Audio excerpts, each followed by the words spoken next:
Pregame.tv, Steve Fezzik here. Just 3 weeks ago, VR, Bryan, Leonard, and myself broke down the Battle of Florida. Florida Gulf Coast against Florida. Now we're in the NBA. Another Battle of Florida. Another equally mismatched type of game. Miami against Orlando. It's the last game of the season. And VR, I don't think Miami's going to care. No?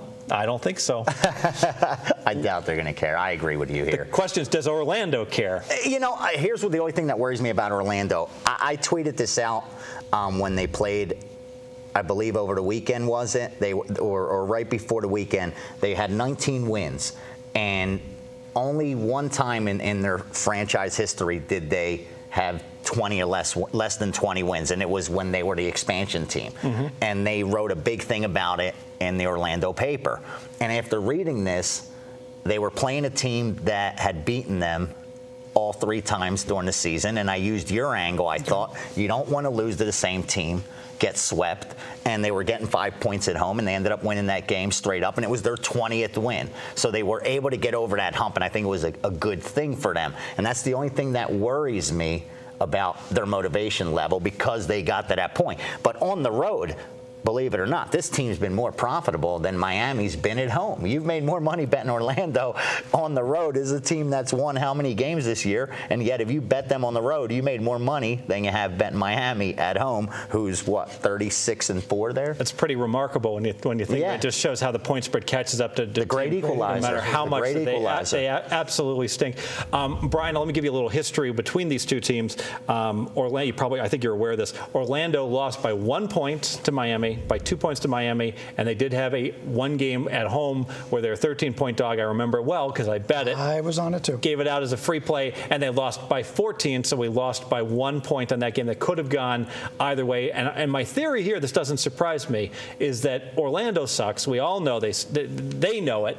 And when they're playing a really good team like, say, Oklahoma City, they might just get rolled and be depressed. But here's a chance. They're tired of reading about LeBron James and Dwayne Wade and how good Miami is, and they get no media coverage whatsoever. And this is the one game of the year. If I was them, I would circle that I want to put in a good effort. What do you think? 2 thoughts on this. Number one, to go back to your winning the 20, a lot of teams have a certain number they're looking for. So it's great that you're reading the local papers. Always read the local papers, because they're going to find things in there that other people haven't found. In fact, the 20, the reason I mentioned 20, for baseball, 20-game winners, as soon as you get to that 20-game win, you want to fade that pitcher the next time he's out there, because that's their goal. When they start the season, obviously you want to win the World Series. Right, but you get that bonus in your contract, you get all kind of things. 20 wins. But with these wimpy pitchers, what is that, 3 pitchers? Like I saw there's an over-under on most wins, and it was 21 and a half. Well, right? now they go to a five-man rotation. You just have a 4-man rotation. But here's my only concern with Orlando. You're a bad team. You started the year. You lost Dwight Howard. Not much was expected of you. You've gone all season long. The last 2 games, they played at home.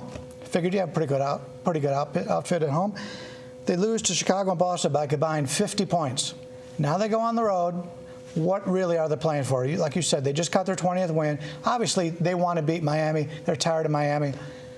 This is like the last day of school, and you can't wait for your vacation to start, but you got to play another team your last day. And in the last 2 games before that, you didn't give. Oh yeah, any that type one of teacher effort that gives a quiz. Yeah. No one's going to take it seriously. I understand your point on this. I can't go wholeheartedly in on them. Yeah, it's like your last day at school, except for one thing. You're at school with that bully who has kicked your teeth in all year long, and all of a sudden he's on crutches. All of a sudden, got that one he chance. shows up one chance, crutches, punch him and run. You had 3 weeks here with Mr. Miyagi from the Karate Kid, and this is your chance. Run away, and that bully, and you happen to catch him on crutches, and he's taken off his jacket, man. He's got it half on, half off, like over his head, vulnerable. And you won't see him till next year. Let's make it official.